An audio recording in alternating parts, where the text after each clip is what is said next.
Je vais juste dire quelques mots pour préciser un peu ce qu'on peut entendre par cette idée d'enjeu critique européen et finalement dire mais qu'est-ce que signifie mettre en pratique au pluriel la critique. Pratique évidemment qui implique un minimum d'échanges et de rencontres, mais aussi un travail qui nécessite à son tour d'être de donner ses propres règles, d'énoncer ses propres règles. Alors, la critique est certainement au service de l'art, mais elle peut aussi, on le sait, embaumer l'œuvre pour la mettre au musée ou l'archiver, et elle peut bien entendu, ce qui est pire et encore plus fréquent, l'ignorer. Mais de toute façon, elle ne peut empêcher de procéder comme une opération d'arraisonnement, au sens que ce mot peut revêtir dans la marine militaire ou marchande, quand on s'empare d'une cargaison ou d'un trésor pour l'emmener au port et l'exploiter par la suite, mais aussi bien entendu au sens cartésien du terme de mise en raison. Il faut, disait Jacques Derrida, se méfier du logocentrisme qui prend tant de place dans notre rapport aux œuvres. Et son attitude vis-à-vis aussi bien de la peinture que du théâtre, que du cinéma et bien sûr de la littérature, toutes disciplines sur lesquelles il a écrit et avec lesquelles il a entretenu un rapport d'intelligence sensible, c'était une attitude qui consistait d'une certaine façon en un évitement. Il dit que rendre une œuvre accessible, c'est soumettre une interprétation à une interprétation. Il le disait à propos du cinéma et de ses fantômes dans un entretien pour les cahiers du cinéma en avril 2001. Mais d'une certaine façon, il considérait que cette interprétation ne devait jamais cesser, puisque le travail de la différence, vous savez qu'il écrivait ce terme avec un A, la production d'un écart permanent, ce qui permet d'ouvrir des brèches et de nouveaux territoires pour la pensée, eh bien ce travail d'interprétation doit tout de même laisser l'œuvre se constituer comme une réserve de pensée inappropriable. D'un certain point de vue, donc, l'opération d'arraisonnement ne parvient jamais à son terme, ou alors, si elle y parvient ou croit y parvenir, elle manque son objectif. C'est pour ça qu'il précisait qu'il ne s'agit pas de faire parler les œuvres, mais de se retirer devant elles. Il ne s'agit pas de parler d'art, mais de répondre à l'œuvre par un geste d'écriture qui va son chemin à l'extérieur de l'œuvre, nous dit-il, à peu près, en tout cas dans le commentaire qu'en fait Jean-Luc Nancy dans Derrida et la question de l'art. Je continue avec Jacques Derrida, bien que ce ne soit pas forcément une référence pour les sociopolitologues dont je fais partie, parce que sur la question de l'Europe aussi, il a d'une certaine façon développé la même approche. Dans un petit livre magnifique qui a été publié 2 fois, d'abord aux éditions de Minuit, puis chez Galilée en 91 et 92 et 93, qui s'appelle « L'autre cap ». Mais je vais en dire encore un tout petit mot de son rapport à l'esthétique. Parce qu'il dit à un moment donné, la chose que vous regardez, l'œuvre, n'a que faire de mon discours et s'en passe fort bien. Donc, il l'accorde d'une certaine façon, il dit ça à propos d'une œuvre d'art plastique de Gérard Titus Carmel, dans un texte qui s'appelle Cartouche. D'une certaine façon, il semble indiquer que l'œuvre pourrait tout à fait se passer de ce discours et de ce travail critique. Mais il faut y regarder un petit peu plus près, et c'est notamment au moment où il évoque la possibilité de croiser les regards, qu'on commence à comprendre peut-être ce qui rapproche une réflexion sur l'Europe, sa réflexion sur l'Europe, d'une réflexion sur la critique. C'est dans un petit texte qui s'appelle « Circonfession », qui est paru aux éditions du Seuil, bien connu de l'or, en 91, et c'est à propos d'un tableau du Gréco qui est tout à fait particulier, dans lequel on voit l'enterrement du comte d'Orgaz. Et dans ce tableau, tous les regards divergent. Personne ne regarde vers le corps du comte, sauf un personnage qui est présent sur la gauche du tableau et qui est Saint-Augustin. Et il y a un autre personnage qui regarde, lui, les spectateurs. Ce personnage-là, nous dit Derrida, dans une analyse qui vaut, à mon sens, largement celle plus célèbre de Michel Foucault sur les Ménines de Velázquez, ce personnage-là, l'enfant qui regarde vers le spectateur, c'est la scène. Et c'est la scène, c'est-à-dire le lieu où l'œuvre peut advenir, mais aussi le lieu où la possibilité d'un regard critique commence à se faire corps. Mais ce qui intéresse le plus Derrida, c'est le fait qu'en se croisant, les regards s'évitent. Et d'une certaine façon, on peut y voir une métaphore de sa réflexion sur une Europe qui n'est pas continent unifié par sa culture commune ou par ses convictions politiques unanimes, mais qui est continent constitué par l'intérêt qu'il manifeste pour la question, pour le doute, pour l'interrogation. Interrogation qui commence justement par une incertitude sur ses propres frontières.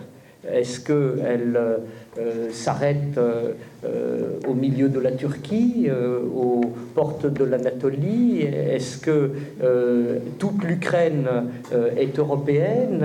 Est-ce que l'Islande est également partie du patrimoine et du répertoire européen? Voilà, toutes ces questions sont constitutives, selon Derrida, non pas d'une impossibilité de construire l'Europe, mais d'une nécessité de la penser.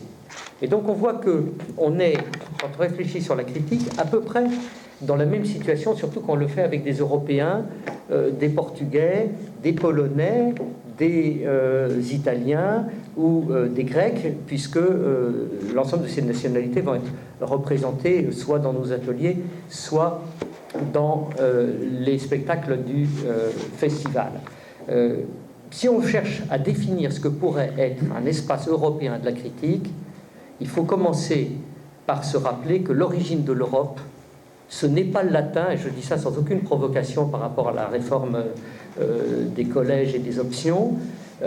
L'origine de l'Europe, c'est la traduction. C'est le fait justement de devoir commencer à décliner la langue savante commune, le latin, en langue vernaculaire, et surtout de les mettre en dialogue.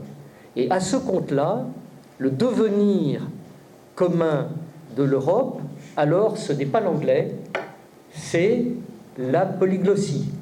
Vous l'écrivez comme vous voulez, mais enfin le trésor de la langue française l'admet avec 2 T-I-E, même si à notre oreille, polyglossie, 2 S-I-E, fonctionnerait mieux. Mais traduisez-le, c'est ça qui compte. Alors, qu'est-ce qui, dans l'espace européen tel qu'il se présente aujourd'hui, peut nous laisser penser qu'il y a place pour un exercice commun et donc forcément diffracté, forcément contradictoire et pluriel de la critique? D'abord, l'existence d'un répertoire, on le sait bien, c'est une sorte de panthéon sur lequel règne en seigneur William Shakespeare, peuplé de Tchekhov, Ibsen, Goldoni, Molière et beaucoup d'autres, bien entendu, que je cite dans le désordre et chronologique et de mérite. Et c'est d'ailleurs la raison pour laquelle on a pensé que la table ronde qui suivra, l'échange, devait tout de suite commencer autour de nos différentes visions de Shakespeare, l'européen. j'y reviendrai, on y reviendra avec d'autres invités tout à l'heure. C'est aussi, bien sûr, une circulation des œuvres qui s'est accélérée depuis le XIXe siècle grâce justement à la généralisation des traductions. Shakespeare commençant à ne plus être monté en adaptation seulement, mais aussi traduit de façon plus ou moins intégrale et plus ou moins fidèle pour que l'on puisse entendre davantage sa poésie. Mais depuis, cette circulation des œuvres, devenue circulation des troupes ou des compagnies, est devenue aussi un marché des spectacles. Et vous avez entendu Christophe Lemaire tout à l'heure, dans la festivalisation généralisée, avec non seulement des grands rendez-vous internationaux d'Avignon à Vienne ou Bruxelles et Lisbonne, mais aussi des temps forts qui sont organisés dans la plupart de nos théâtres. Celui de la Cité internationale porte bien son nom parce qu'il est souvent ouvert à des propositions étrangères. Vous savez que c'est aussi une marque de fabrique du théâtre de la ville depuis la direction de Jean Mercure, de Gérard Violette, et la tradition continue avec Emmanuel de Marcimotta, mais ce n'est plus un monopole parisien. Beaucoup de théâtres, beaucoup de festivals en France, en Europe, accueillent des productions étrangères et essentiellement européennes. Dans cette festivalisation généralisée, il n'est pas si aisé de donner des caps, de proposer des objets de réflexion commune, surtout d'organiser des temps et des espaces dans lesquels c'est aussi la pensée qui circule. Après tout, il y existe des réseaux de production, de coopération, de rencontres, il y a des colloques, il y a des séminaires, souvent en marge de ces festivals d'ailleurs, mais la constitution d'un espace critique est encore une tâche devant nous, à laquelle on essaye de participer modestement, notamment à travers les revues. Alors, est-ce que chaque assemblée de spectateurs en Europe est renvoyée à cette divergence des regards dont parlait Derrida à propos du tableau de Gréco, qui ferait donc toute la différence avec le E classique ou avec le A de Derrida, ou est-ce que tout simplement on n'a pas affaire à un vaste malentendu entre les nations, c'est-à-dire que nous verrions les mêmes œuvres, les mêmes spectacles, mais nous continuerions à penser dans nos catégories et dans nos schèmes nationaux? C'est une des questions qu'on va se poser ici. On n'a pas évidemment la prétention d'y répondre, mais au moins la volonté d'entamer, dans un endroit éminemment symbolique, le Collège franco-britannique et la Cité internationale, un travail collégial et contradictoire sur la fonction critique. Voilà, j'ai fini. Mais je voulais savoir ce que l'auteur pouvait penser de tout ça, à la fois du point de vue de sa connaissance intime du théâtre, mais aussi de sa vision de ce que devient la critique et l'exercice de cette fonction dans l'espace intellectuel européen. Je voulais préciser que je ne suis pas critique. Et pour moi, c'est très important de ne pas être critique. Je ne suis pas là pour juger. Je suis là pour essayer de regarder, tenter de comprendre ce qui est en train de se produire devant moi. Et ensuite, d'avoir en face de moi des interlocuteurs qui sont responsables à des degrés différents de ce que j'ai vu. Ça peut être, le plus souvent, ce sont des metteurs en scène, mais ce sont aussi des acteurs, ce peut être aussi des techniciens, des éclairagistes.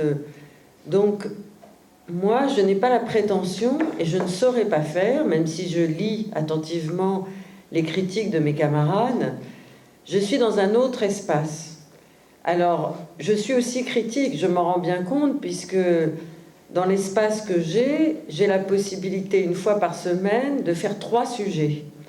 Donc, par définition, je vais voir au moins 5, 6, quelquefois plus, mais au moins 5, 6 spectacles par semaine.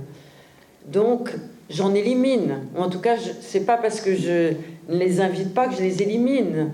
Mais en tout cas, je suis obligée de choisir. Donc, j'opère des choix. Alors ces choix ne sont pas forcément de mon fait, parce que je suis assujettie à des temps d'enregistrement, à des structures de fonctionnement qui ne dépendent pas de moi, mais de Radio France. Donc il y a quelquefois des personnes que j'ai invitées qui ne peuvent pas venir parce que, par définition, elles ne sont pas disponibles, etc. Mais quand même, j'opère un choix, tout en n'écrivant pas sur le spectacle, tout en n'adressant pas de catégories à la fois conceptuelles et à la fois de jugement, pour paraphraser Emmanuel Kant, sur ce que je vois. J'essaye de donner le plus sincèrement possible mes perceptions, mes sensations, cette espèce d'ouragan qui me tombe dessus quand je vois un spectacle, qui pour moi forme un chaos.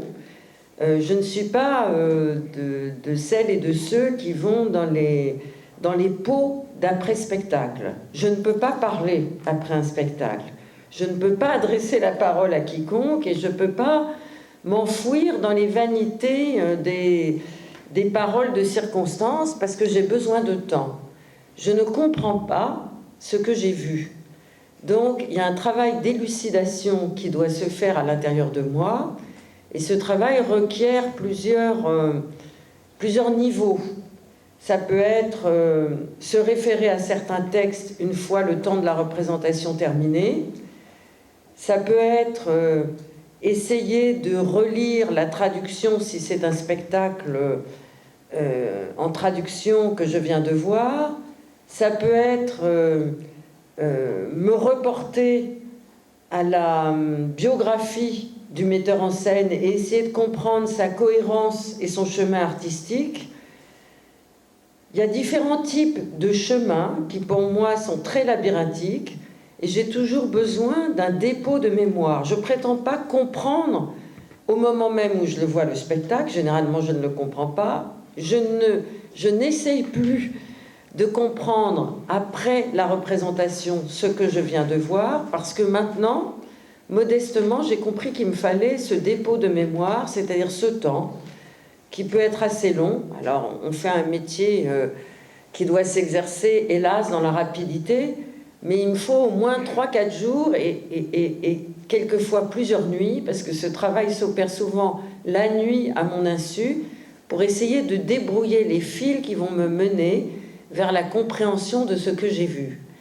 Et tout ce travail-là, qui est plus ou moins conscient, doit trouver, entre guillemets, une traduction des mots pour pouvoir le dire quand je me retrouve face au metteur en scène ou face au comédien à qui je dois poser des questions. Alors ces questions, je ne les prépare pas. Je ne sais pas du tout ce que je vais poser comme question aux personnes qui ont accepté mes invitations. Et souvent, les questions sont un peu embrouillées. Et ma seule prétention, c'est d'être une personne banale. C'est-à-dire que les questions que j'ai à poser à mes interlocuteurs, je crois que d'autres se les posent. Et quelquefois, ces questions sont un peu compliquées. Et quand je pose une question qui peut-être est un peu trop compliquée, et quand je la pose à quelqu'un de très intelligent, de très expérimenté, qui a un très long passé, eh bien, quelquefois, je m'entends répondre « Je ne comprends rien à votre question ». Mais quand je pose cette question à des gens qui sont des débutants et qui n'ont pas du tout de l'expérience de la parole et qui ne sont jamais venus parler de leur spectacle à personne et que c'est leur premier entretien, ben jamais ces questions ne sont trop compliquées. Donc je me pose des questions sur le mode de questionnement. Je ne vais pas faire du Derrida, mais je me pose des questions sur le mode de questionnement pour nous qui avons la chance de voir beaucoup de spectacles, de rencontrer beaucoup d'interlocuteurs qui signent des spectacles. Pourquoi, alors je vais citer des noms, pourquoi quand je pose une question à Jean-Pierre Vincent, qui pour moi n'est pas très compliqué, il me répond « Je ne comprends rien à votre question ». À mon avis, c'est parce qu'il ne veut pas y répondre. Mais si je pose la question à quelqu'un qui, à mon avis, va commencer à exister pleinement sur le plan institutionnel et à qui j'ai eu la chance de dialoguer pour la première fois, qui s'appelle Tieco Rodriguez et qui va monter un Shakespeare à Avignon, et que j'ai eu la chance, avec mes camarades critiques, de découvrir il y a maintenant 1 an et demi, au Théâtre de la Bastille, dans une toute petite salle, pour un moment de théâtre qui nous a fortement impressionnés et qui nous a poursuivis pendant des semaines et des semaines, et qui me poursuivra, je crois, jusqu'à la fin de mes jours, qui portait sur l'imprégnation d'un texte, la fonction de la lecture, la fonction de la transmission de la lecture, etc., etc.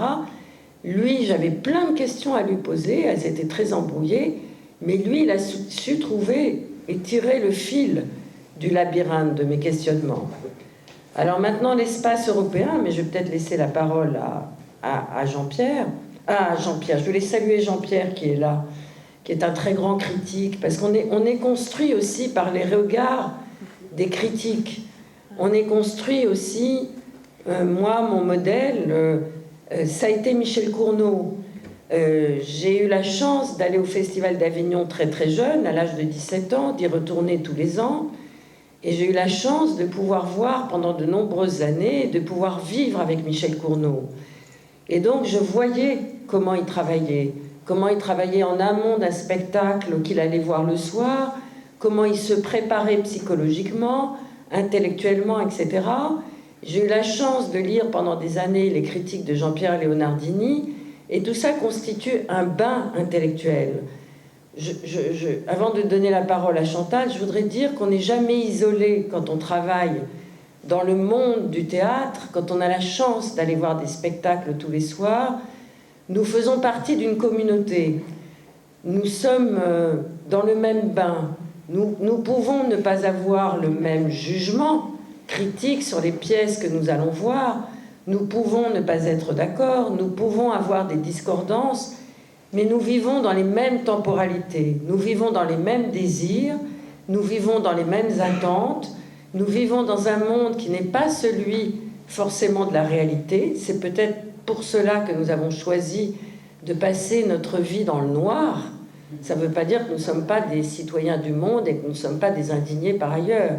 Mais nous avons besoin de cette réserve d'imaginaire, et nous sommes tellement étranges et tellement étrangers à d'autres que nous sommes aidés par nos camarades, parce que nous sommes dans ce même bassin d'imaginaire, dans cette même attente d'imaginaire et dans ce même désir d'émotion qui va nous saisir quand le noir se fait et que la représentation commence, parce que nous croyons que ce qui va advenir sur le plateau de théâtre va tout d'un coup changer notre vie.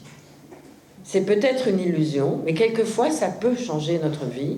Mais en tout cas, nous sommes en attente de ce désir-là. Après, on parlera d'Europe. Oui. d'Europe. J'ai parlé tout de suite peut-être d'Europe parce que je voulais revenir sur deux idées que tu as émises tout à l'heure, Emmanuel, en pensant à la revue. Dire que oui, ça fait 20 ans qu'on a créé la revue, comme je disais tout à l'heure. C'est-à-dire qu'il faut bien se le rappeler, c'est plus du tout la même Europe.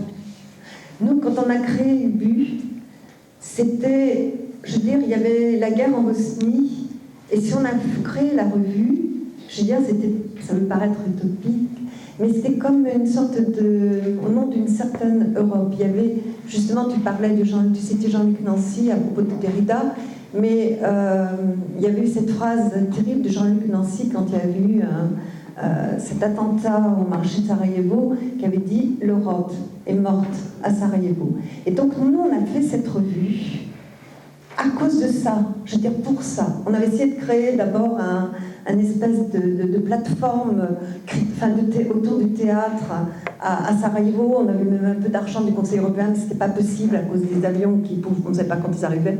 Et puis surtout quand ils pouvaient repartir de l'aéroport de l'aérodrome de Sarajevo. Mais donc on a créé cette revue dans ce contexte-là. Or aujourd'hui, 20 ans après, tu parles d'écart. L'écart, il est... Voilà. L'écart, il est... ne le colle pas. Voilà. Parle plus loin du micro. Pardon. L'écart, en fait, il est terrible. Je vais te le tenir. Non, mais... Comme ça, voilà. Mais l'écart, il est terrible. C'est-à-dire qu'en fait, l'Europe dans laquelle nous vivons aujourd'hui, je suis désolée, mais c'est plus la même Europe. C'est-à-dire que la crise est passée par là. Je veux dire, maintenant, on est dans une Europe, on ne va pas faire de politique, mais quand même, où le libéralisme économique est de plus en plus prégnant, et ce n'est plus du tout la même Europe. Donc il y a un écart, je veux dire, par rapport au contexte politique, presque historique, parce qu'il faut se dire aussi que quand on a créé la revue, donc avec des correspondants, on a essayé de la faire avec les correspondants européens, c'était tout nouveau. La chute du mur, c'était pas si vieux. C'est-à-dire que lorsqu'on travaillait, par exemple, avec des Tchèques ou Slovaques, puisque la Tchécoslovaquie n'existait plus, je veux dire, ou bien avec des Bulgares, ils commençaient tout juste à avoir des passeports et à pouvoir circuler. Et les spectacles commençaient à circuler beaucoup plus. C'est-à-dire que moi, j'ai des souvenirs de spectacles, de festivals auxquels j'étais assistée, que ce soit à Plzeň, que ce soit à Torun, en Pologne, à Plzeň, en Tchécoslovaquie, et puis après en Tchéquie, ou que ce soit, je vais dire, sur la mer Noire, en Roumanie ou en Bulgarie.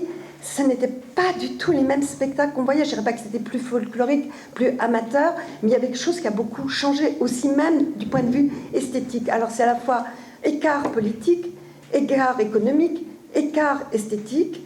Et puis, l'autre problème que je voulais dire, enfin, autre préliminaire, tu parlais de langue et de traduction. Nous, on s'est tout de suite dit, ah non, notre Europe, elle ne s'arrête pas à Bruxelles. De toute façon, attention, il y a des pays qui sont rentrés dans l'Europe qui n'en faisaient pas partie. Je repars, la Slovaquie, la Bulgarie, etc., etc., vous le savez autant que moi. Donc tout ça, forcément, ça modifie le regard qu'on peut avoir et la façon dont on peut faire une revue européenne aujourd'hui. Qu'est-ce que ça veut dire aujourd'hui de faire une revue européenne alors que les problèmes, les grandes questions se sont peut-être déplacées ou sont ailleurs? Et c'est vrai qu'on a tout de suite été effectivement... Donc nous, pour répondre à cette question de l'Europe qui ne s'arrêtait pas à Bruxelles, il n'était pas question qu'on s'arrête au français et à l'anglais. Donc on a tout de suite introduit une troisième langue en publiant des extraits de pièces dans la langue originale et dans la traduction française, ou s'il s'agissait de pièces françaises, parce qu'on ne va pas écarter les auteurs contemporains français, en anglais. Par exemple, on a fait un numéro, il y a beaucoup de Russes, il y a encore du russe dans le prochain numéro du bus, il y a une pièce russe, donc on a même fait un numéro en russe en entier, russe, français, anglais. On a été en Algérie, on a fait un numéro sur l'Algérie, sur le théâtre en Algérie, en arabe littéraire, en français et en anglais. On a fait un numéro sur le théâtre portugais, en français et avec des résumés anglais. Donc il était bien entendu que la question du plurilingualisme, et non seulement des langues importantes, mais ce qu'on appelait les langues, vous savez, ces langues minoritaires. Bon, donc il y a du tchèque, il y a eu il y a toutes les langues, je crois, européennes ou parlées, sont présentes dans la revue. Donc il y avait toutes ces questions-là qui se posaient. Alors aujourd'hui, c'est vrai que par contre, pour en revenir au côté un petit peu plus concret de faire une revue européenne, c'est-à-dire qu'au début, il a fallu chercher donc des journalistes, des correspondants, et que c'est vite posé justement encore le problème de la traduction, c'est-à-dire, et du regard, que tu as posé très justement. C'est-à-dire que, comme je vous le disais au début, maintenant, lorsque tu parles des grands festivals qui ont lieu à Vienne, à Lisbonne, c'est vrai que l'on voit à peu près les mêmes spectacles qui circulent partout, mais je vais dire qu'à ce moment-là, c'était pas du tout les mêmes spectacles qui circulaient. Je me souviens, par exemple, je t'en parlais, de la première fois que des Slovaques ont vu au festival de Nitra un spectacle de Rodrigo Garcia. Moi, je venais de voir le spectacle à Avignon. Avignon, bien sûr, qu'il a eu un succès, un très grand succès critique, public. Mais quand j'ai vu ce spectacle dans cette petite salle de Nitra, avec un plein de jeunes étudiants qui étaient là, ça a été le délire. C'était le délire. C'est-à-dire que Rodrigo Garcia, ils entendaient, ils découvraient quelqu'un qui leur parlait, qui osait, comme tu le disais justement, tu me l'as dit très justement au téléphone, qui transgressait ce qu'ils voyaient habituellement. N'oublions pas quand même que la Slovaquie est quand même très catholique, et d'avoir ce Rodrigo Garcia qui est quand même, qui vient d'un pays aussi, je veux dire, d'une culture très catholique, mais qui transgresse de cette façon-là, c'était un véritable délire. Donc, effectivement, il peut y avoir des perceptions de regard. La seule chose que je me pose quand même aujourd'hui, en faisant en faisant cette revue, je me pose toutes les questions que je viens de vous poser, parce qu'il faut se les poser si on veut faire le travail à peu près honnêtement. Enfin, je parle d'un point de vue, je veux dire, d'une honnêteté intellectuelle, si on peut prétendre à ça. Il faut être très, très modeste et très lucide, hein, surtout toujours. Mais la question que je me pose aussi, quand je le vois bien, quand je reçois des papiers, à part le problème de traduire et de traduire correctement ce qu'un journaliste polonais averti va m'écrire sur le théâtre Voslav enfin voilà, je veux dire qu'il s'agit aussi de savoir si on n'a pas des regards qui ont été formatés.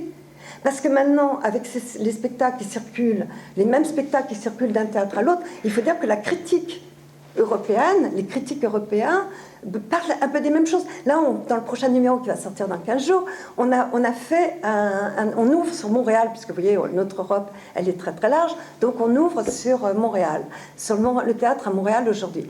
Et moi, ce qui m'a frappé quand j'ai eu des échanges avec ce jeune journaliste très brillant, qui s'appelle Philippe Couture, ce jeune journaliste québécois, on a beaucoup échangé avant qu'il m'envoie son papier, on a échangé pendant 2-3 mois, des mails, et ce qui me frappait, parce qu'il m'a envoyé des articles qu'il écrivait, c'est qu'il me parlait de choses, mais effectivement, je veux dire, de spectacles qu'on avait vus, nous, ou à la Bastille, ou à l'Odéon, et je me disais, bah oui, finalement, ce côté international, cette festivalisation à outrance à laquelle on assiste aujourd'hui, eh bien, elle a forcément, je veux dire, qu'elle ne formate pas, je veux pas être, enfin, parce qu'on a tous, effectivement, comme le disait très justement Laura Adler, on a quelque chose de subjectif, on ne peut pas prétendre juger, parce que si on prétendait juger, ça voudrait dire qu'il y a une vérité. Or, on est bien dans le subjectif et Laure parlait de la difficulté d'interviewer, de questionner un artiste.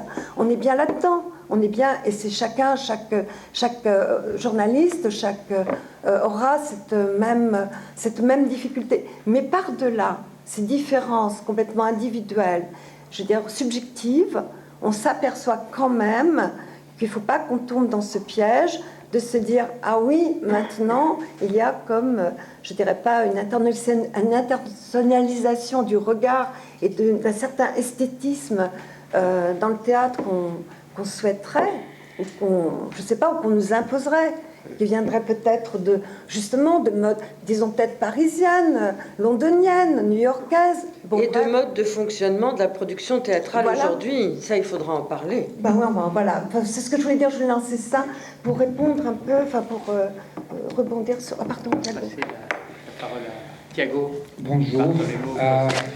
D'abord, je voulais juste remercier Emmanuel pour ces 2-3 mois d'échange qui nous ont permis d'y arriver ici aujourd'hui et que nous sommes très heureux, comme Christophe l'avait dit, nous sommes très heureux de partager avec Emmanuel et avec son équipe ce programme, et bien sûr remercier à nouveau au nom du Théâtre La Ville les équipes de la Cité et du Théâtre La Cité Internationale, parce que c'est très important qu'on est ici, on n'est pas ici par hasard, on est ici parce que la Cité Internationale est un projet de paix. Il célèbre son 90e anniversaire. Je m'excuse déjà pour mon français, d'ailleurs, on était en une soirée de fado hier, donc le portugais est un peu revenu. C'est un projet de paix créé après la Première Guerre mondiale pour que précisément l'Europe pourrait se construire, et elle pourrait se reconstruire à partir des échanges proposés par les étudiants qui étaient envoyés par les différentes nations ici pour se rencontrer à Paris, et eux, ils espéraient que si l'Europe arriverait à un autre conflit, ça serait à travers les échanges créés pendant la période où les étudiants étaient ici qu'ils seraient capables de résoudre les problèmes sans rentrer en guerre. Donc, malheureusement, on connaît l'histoire du XXe siècle, donc c'est pas par hasard qu'on est ici pour célébrer Chantier d'Europe et c'est pas un hasard qu'on est ici pour discuter l'Europe, bien sûr, des arts, l'Europe du théâtre, et pour ça, l'Europe politique. Parce que quand on vient d'un pays du Sud, quand on vient d'un pays qui est une démocratie tout récent, quand on vient d'un pays où il y a 30 ans, 80% des gens ne savaient pas lire, quand on vient d'un pays où il faut, je m'en souviens très bien quand Chantal m'a appelé la première fois pour écrire un texte pour Ubu, ça fait 10 ans, C'était 10 ans déjà. Ouais. C'était 20 ans après, presque, le premier numéro que Ubu avait dédié au Portugal. C'était en 1984. Non, et après, il y avait une autre. On n'existe que depuis 80. Non, il y avait un numéro en 2000. Oui, en 2000 et quelques. Mais... 2000 et quelques, et après. Bon, voilà. Le numéro où j'ai participé, c'était quelques années après le premier numéro qui avait été dédié au Portugal. Et à nouveau, c'était nécessaire d'expliquer la communauté portugaise, les artistes portugais, qu'est-ce qu'ils faisaient, comment ils se distinguaient, qu'est-ce qu'était leur singularité. Donc on cherchait l'exotique. On cherchait l'exotique parce qu'on cherche toujours l'exotique quand on est au centre de l'Europe. Ce n'est pas la faute de Chantal, bien sûr, c'est la faute de la puissance d'y être en France, c'est la faute d'y avoir la richesse d'une culture qui est vaste, qui est empuisante et qui a besoin de s'enrichir de ce qui existe ailleurs, ce qui existe dans les marges, parce qu'on sait bien que le centre se nourrit toujours des marges et il s'élargit à travers ce qui existe dans les marges. Donc, quand on vient d'un pays comme ça, on sent qu'on doit justifier qu'on est aussi Europe. On doit justifier qu'aussi on a le droit de penser autant qu'Européens. On a le droit de dire, mais non, la façon comment on regarde Rodrigo Garcia, la façon comment on regarde Romeo Castellucci, la façon comment on regarde d'autres artistes, elle va nourrir le spectacle, elle va nourrir la possibilité de découvrir d'autres façons de penser, mais surtout, elle va permettre aux lecteurs de notre pays et aussi aux artistes de ne pas se sentir si seuls que ça. C'est très dur pour un artiste de penser qu'il n'a pas la possibilité de faire un dialogue avec quelqu'un qui est de l'autre bout de l'Europe parce qu'il n'a jamais vu un spectacle ou alors il n'a jamais entendu. Donc aujourd'hui, avec l'Internet, tout est possible. Peut-être que le fait que je me sens...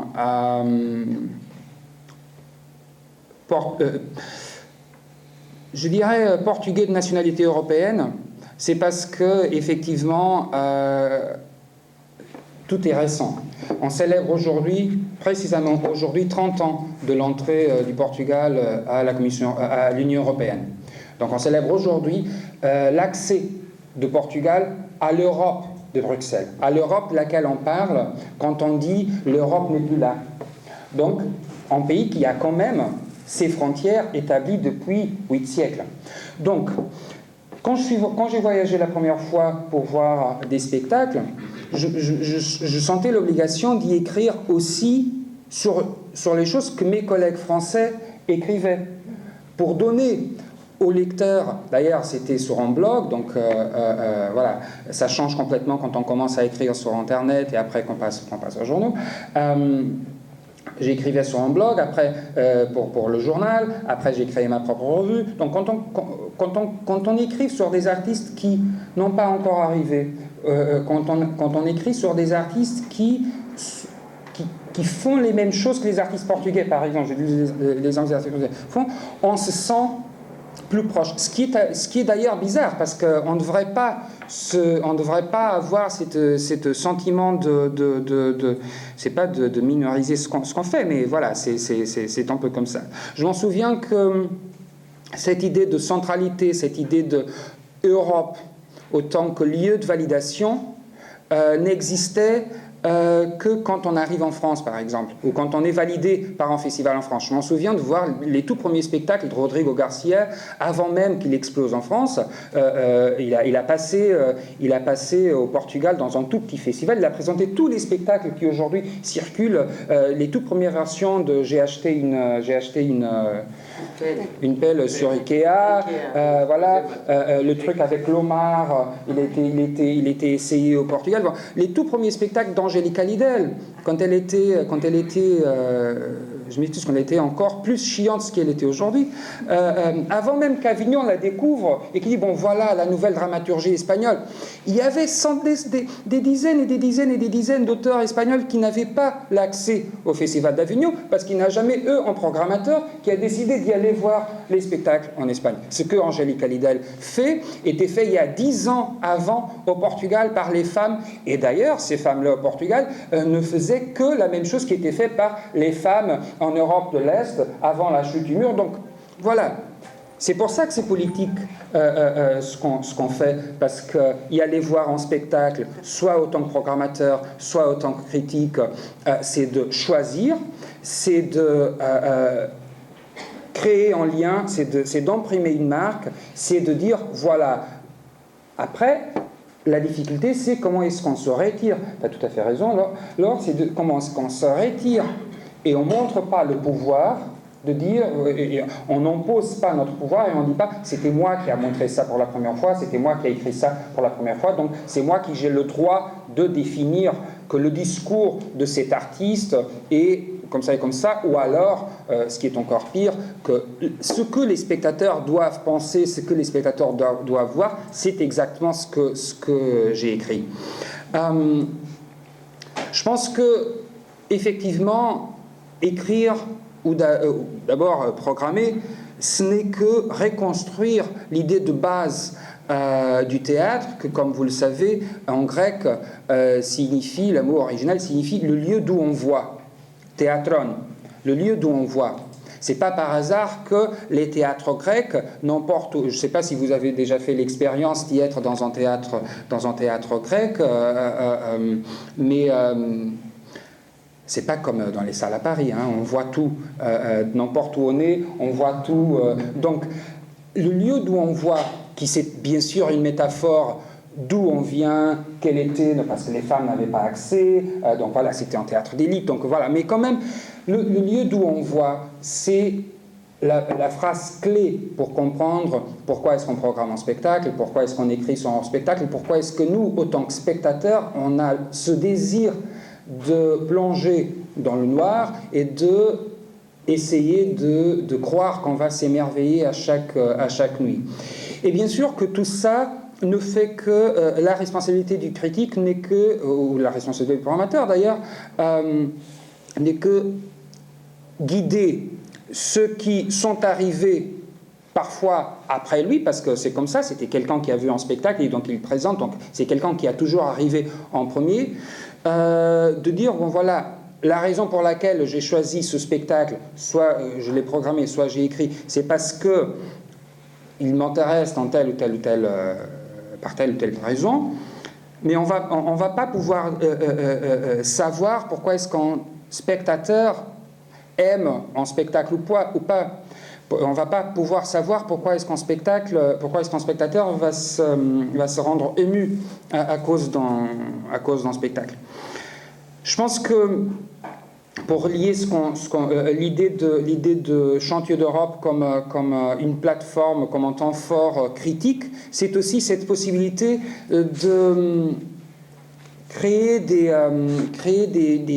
fils qui traversent la programmation sans trop les imposer et sans dire voilà les spectacles qu'on présente dans tel ou tel endroit, l'histoire qu'on peut créer avec tel ou tel spectacle, c'est une histoire qui appartient à ceux qui sont là ce soir-là. Je pense que la possibilité de montrer en spectacle, soit à travers l'écriture, soit à travers la présentation, c'est aussi la possibilité de donner au spectateur une espèce de pouvoir de validation, de dire moi je me sens capable d'avoir en artiste une référence comme quelque chose qui appartient à une espèce d'une mémoire collective. J'agrandis ma mémoire, j'agrandis comme mon ordinateur, et je serai donc plus capable de, la prochaine fois que je rencontre en tchèque, ou en portugais, ou en belge, ou en français, d'avoir quelque chose en commun. Voilà. Merci beaucoup. Je fais un essai. Ça fonctionne ce micro-là? Ah oui, on dirait que oui. Pour lancer cette discussion, y compris avec vous, il nous reste une vingtaine de minutes, je voudrais faire quelques rapides remarques sur ce qui vient d'être dit. D'abord sur la circulation des spectacles en Europe. C'est vrai qu'elle s'intensifie, mais... Elle s'homogénise aussi. Oui, elle s'homogénise. Mais voilà, elle fonctionne selon deux types de réseaux qui ne communiquent pas nécessairement et avec une faible capillarité. Par exemple, les spectacles espagnols circulent très difficilement d'une communauté autonome à l'autre, d'une région à l'autre. Mais ils peuvent avoir une implantation dans leur territoire d'origine, et s'ils ont à un moment donné la notoriété internationale, par exemple d'une Fura del Baos actuellement à la Villette, alors oui, ils rebondiront de métropole en métropole, mais en rentrant dans une autre catégorie, pour ainsi dire séparée, comme s'il y avait un label européen ou international. Donc en réalité, il y a beaucoup plus de barrières qu'on ne le croit. Et c'est pareil, évidemment, en Belgique, c'est un exemple que je connais un petit peu mieux, c'est très très difficile de voir un spectacle en dehors du théâtre flamand de la communauté de Bruxelles. C'est très difficile d'avoir des mélanges entre français et flamands en dehors du festival qui est Kunstenfestival des Arts et qui justement a ce propos de tout confronter et mélanger. Sinon, chacun est renvoyé à sa propre aire linguistique. Deuxième observation, il y a un rapport inversement proportionnel entre le développement de ce marché des spectacles à l'échelle internationale et celui de l'espace critique. L'espace se réduit à portions congrues, non seulement dans la presse française, nationale ou locale, mais également, bien sûr, hélas, à la radio, pour ne pas parler de la télévision. Laura Adler, qui y a participé, se souvient sans doute avec une certaine nostalgie de Droit de réponse, l'émission de Michel Pollack dans les années 80, mais c'était quasiment un autre siècle. On peut dire que c'est lié à la perte de centralité du théâtre et des arts qui lui sont voisins ou associés comme la danse. Je crois que c'est aussi lié à une perte d'intérêt des élites pour un certain type de loisirs qui implique pas simplement de se divertir, mais aussi de réfléchir, d'éprouver, de rencontrer, bref, d'une certaine façon de se mettre en péril. Et oui, puis, parce que là, la France, mais pas l'Allemagne, ni l'Angleterre. Pas l'Allemagne, pas la Pologne, pas l'Angleterre. Non, voilà, c'est ça. Voilà. Et aussi, il faut aussi dire que les choses ont vraiment changé. Aujourd'hui, le fait que tout le monde peut créer en site, tout le monde peut écrire, ça a changé. Et c'est ça qui perturbe. C'est le fait qu'aujourd'hui, on n'est plus capable de savoir où est-ce qu'on va chercher l'info, parce qu'elle est partout.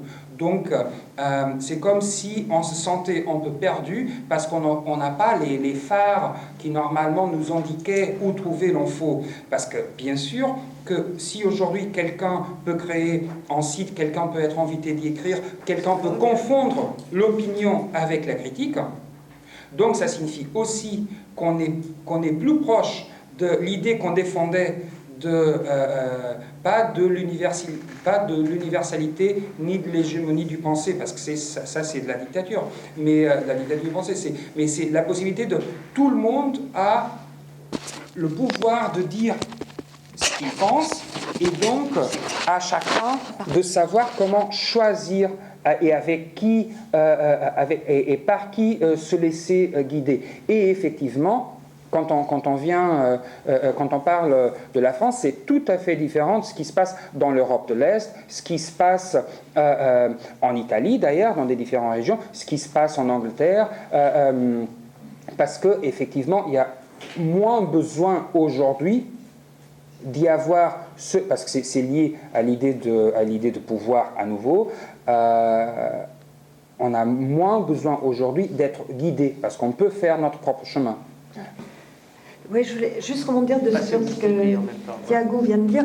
Il y a deux choses importantes. Je crois qu'effectivement, ce que tu viens de dire, moi je me pose la question par rapport à Gu, c'est effectivement par rapport à tous ces blogs, tous ces sites, c'est de se dire qu'est-ce qu'on fait. Et c'est pour ça que je suis contente qu'on ait une équipe journalistique, enfin je pense à Joël Gaillot, à Jean-Pierre Thibaudat, à Odile Quiraud, des gens qui ont une vraie pensée et qui, à un moment, justement, amènent pas cette centralité, mais simplement de se dire qu'est-ce que par rapport à tous ces blogs, à tous ces sites, on propose de plus et comment essayer de trouver un chemin pour qu'on s'y retrouve dans tout ça.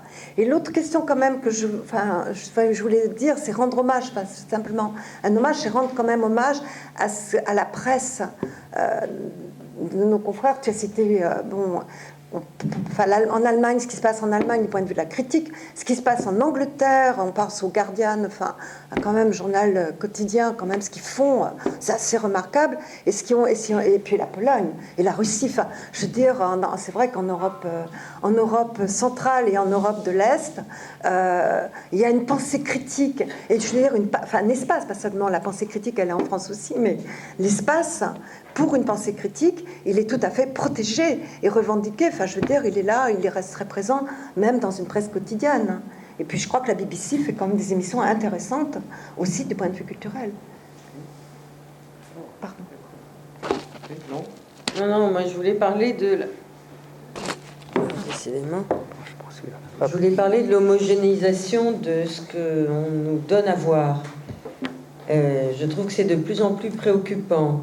Emmanuel, tu parlais tout à l'heure des festivals. Je voudrais quand même signaler que cet été, il y aura beaucoup moins de festivals que les années précédentes, que tout ça passe comme une lettre à la poste dans un silence consternant, que le Festival d'Avignon a eu des coupes budgétaires en plein exercice de programmation, ce qui a été une complication supplémentaire et ce qui a obligé la direction du festival à annuler 3 spectacles qui étaient déjà initiés, et que le Festival d'Avignon jouit pourtant d'une exceptionnelle subvention. Mais que nous sommes dans une ère où maintenant, rien à signaler, silence, il y a de moins en moins de spectacles, il y a de moins en moins de possibilités pour les jeunes de surgir sur les scènes institutionnelles, il y a de plus en plus d'endogamie que je trouve d'une perversité absolument terrible par rapport à la créativité artistique en France. Je veux dire par là que quand on est directeur d'un centre dramatique national ou d'une grosse institution théâtrale, qu'est-ce qu'on fait? D'abord, on s'autoprogramme au maximum, ce que je trouve un scandale.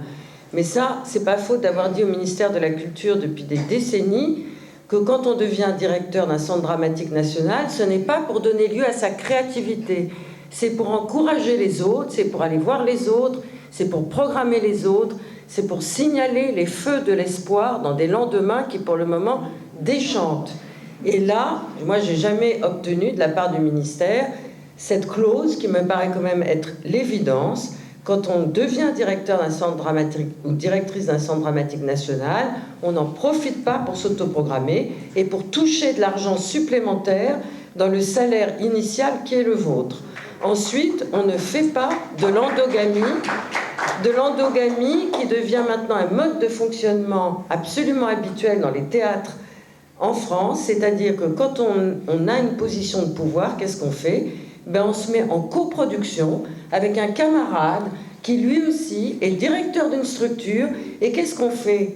Parce que dans le bout du bout de la chaîne, quand nous spectateurs qui sommes réunis ici, quand on va au spectacle, on voit toujours les mêmes spectacles, de moins en moins de spectacles, parce que ces spectacles, ils sont programmés dans les institutions des personnes qui ont l'autorité, la puissance financière et qui se autoprogramment.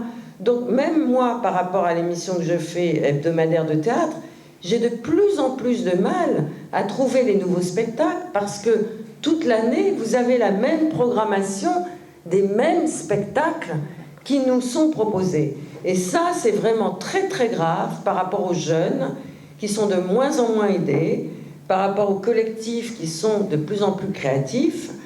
Alors certes, il y a des petits festivals. En ce moment, il y a Impatience qui permet de voir donc des compagnies qui n'ont jamais pu avoir accès au plateau. Mais ça ne suffit pas, parce qu'il faudrait qu'il y ait une réintroduction dans le système institutionnel, fonctionnel du théâtre contemporain aujourd'hui pour permettre cette absence préoccupante de nouveaux talents, de nouvelles signatures. Et nous vivons aujourd'hui un rhumatisme articulaire narcissique aigu de ceux qui dirigent les théâtres. Et franchement, c'est très très grave. C'est vrai. Alors ce sont les... Je ne sais pas si ça marche. Oui. Et donc homogénéisation du regard aussi. Labellisation de notre regard. Hein?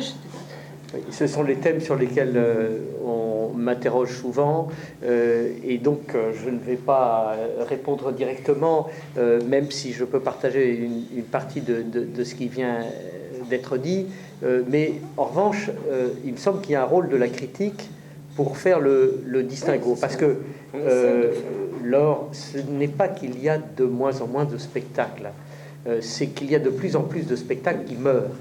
C'est-à-dire que les goulots d'étranglement entre le territoire de fertilisation des compagnies et les quelques rares lieux de passage où on peut être vu à la fois par les programmateurs, mais aussi, il faut bien le dire, par la presse nationale.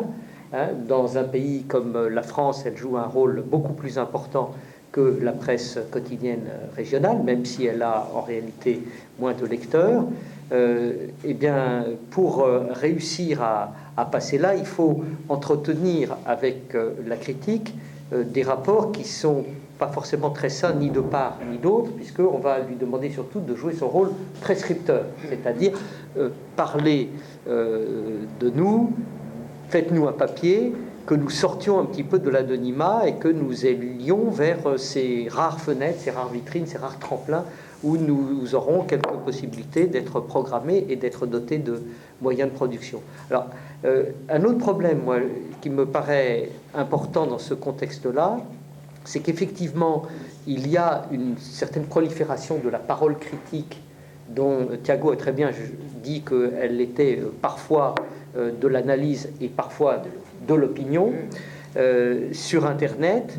Mais pour constituer un espace, il ne faut pas simplement du volume, il faut aussi de l'intensité. C'est-à-dire qu'il faut que les particules, les éléments, les atomes qui composent cet espace puissent être en rapport les uns avec les autres. Or, on se rend compte quand on analyse les sites Internet qu'il y a en fait à chaque fois des bulles de paroles qui se développent, mais que ça ne constitue pas nécessairement un espace public parce qu'il y a fort peu de lectures croisées. Hein, et ces magnifiques critiques qu'on peut lire quelquefois dans la Frankfurter Allgemeine Zeitung ou dans un grand journal russe ou dans le Guardian, bien, on aimerait, ou bien sûr dans les revues théâtrales européennes, dont plusieurs de langue française, Alternative théâtrale, Études théâtrales, Théâtre public, et puis UBU bien entendu, on aimerait que tout ça fasse forum, c'est-à-dire qu'il y ait plus de moments, de temps de confrontation et de débat d'idées. Et en fait, c'est la raison pour laquelle on avait voulu, avec notre équipe de recherche, lancer ce programme, c'est qu'on s'est rendu compte que la force du débat critique tenait aussi à l'audace des propositions théoriques. Et celle-ci s'est un petit peu épuisée. On peut y voir des motifs qui sont internes à la théorie et au champ académique, avec une certaine institutionnalisation de la pensée à laquelle nous participons, nous, enseignants, chercheurs, bien évidemment, mais on peut y voir aussi la pression du marché. Hein. Il n'arrive pas encore aussi directement dans le monde du spectacle européen ce qu'on voit à l'œuvre dans la critique d'art plastique. Mais celle-ci est complètement contaminée par les sollicitations des acheteurs, des commissaires d'exposition, des collectionneurs et de tous ceux qui font la cote sur le marché. On voit déjà cela quand même poindre à travers ce que signalait tout à l'heure Laure, c'est-à-dire la multiplication des avant-papiers, des interviews, des espaces dédiés à un commentaire sur le spectacle qui n'est ni de l'analyse ni même de la glose, mais tout simplement de la réclame, de l'annonce. Voilà. Attends, juste une remarque là-dessus.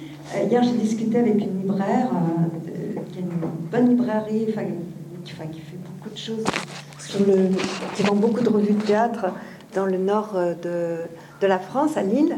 Et elle me faisait remarquer, je demandais, on parlait des revues qui se vendaient ou qui ne se vendaient pas, et pourquoi les revues ne se vendaient pas. Et en fait, elle m'a expliqué, en parlant du but, justement de théâtre public, que nos revues, les gens, les lecteurs les trouvaient un peu compliqués. Enfin, c'est le mot qu'elle a utilisé, c'est vraiment le mot qu'elle a utilisé. Je dis, mais pourtant, c'est écrit par des journalistes, des gens qui écrivent clairement, enfin... Non, mais c'était quand même compliqué. Et en fait, je ne pense pas que dans le but, on ait une pensée théorique.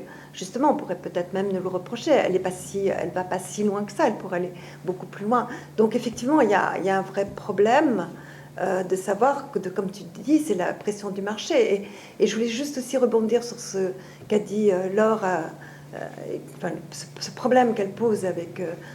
qui est tellement prégnant et tellement grave, c'est qu'à force, que non seulement, pour le moment, il y a beaucoup de collectifs, de compagnies qui existent encore, mais c'est qu'à force de couper, de faire des coupes dans les budgétaires, eh bien, cette effervescence, à un moment, elle va s'épuiser, elle va se réduire comme une peau de chagrin, quoi. Enfin, bon, pardon, Thiago. Pas vraiment. Pas vraiment. Ah, voilà. Pas vraiment. Non, non, parce que effectivement, moi, à nouveau, l'année dernière, j'étais dans un débat, dans une table ronde avec des critiques à Avignon, où on parlait bien sûr tous les problèmes des intermittents, et on parlait notamment d'un spectacle de Schiaretti sur mai-juin-juillet, voilà, où il y avait une scène, voilà, où il y avait tous les directeurs de théâtre qui parlaient précisément de tous les problèmes de comment construire les scènes nationales, comment programmer, comment réagir. Et voilà, il y avait notamment notre ami qui disait, les questions qui sont posées aujourd'hui par les intermittents. Moi, j'ai dit, vous avez déjà rendu compte que les questions qu'on discute aujourd'hui sont les mêmes qui ont été discutées il y a 40 ans. Vous vous rendez compte quand même que le système dans lequel vous y êtes, c'est complètement différent de ce qui se passe dans des autres pays, et que dans les autres pays, il y a des solutions. Dans les autres pays, il y a des solutions. Donc, le grand problème, c'est pas qu'il y aura de moins en moins de spectacles. Le grand problème, c'est qu'on sera incapable de choisir, parce que ça sera de plus en plus difficile, je suis tout à fait d'accord avec Laure, ça sera de plus en plus difficile de voir où y est l'originalité, la singularité, la nouveauté. Pas la nouveauté qui fait bling-bling, mais la nouveauté où on ne sait pas comment réagir à ça. Voilà. Par exemple, il y a une compagnie biélorusse, qui est le Belarus Free Theater, qui est une compagnie qui bien sûr, la Biélorussie, elle est une dictature, donc la compagnie, elle circule beaucoup parce qu'il y a eu un dramaturge, Tom Stoppard, qui a décidé d'écrire en papier sur cette compagnie. Et aussi, la presse anglaise l'a beaucoup soutenue, voilà. Le grand problème, c'est que la première fois qu'une grande partie des journalistes ont vu les spectacles de cette compagnie-là, ils ont été sur le choc. Parce qu'il y avait une côté amateur dans ce spectacle, il y avait une dimension engagée que faisait que les spectacles ne pourraient pas vraiment sortir. C'était difficile de les expliquer à d'autres contextes, mais quand même, l'émotion causée par une compagnie qui insiste de travailler sur des conditions vraiment difficiles, donc de faire son théâtre malgré toutes les conditions politiques, sociales, a permis à cette compagnie de sortir, a permis à cette compagnie de se présenter comme un exemple, pas comme un exemple artistique, c'est pas leur travail, mais comme un exemple de résistance, comme un exemple de... Voilà, c'est à ça que le théâtre sert. Et c'est pour ça qu'il faut le faire.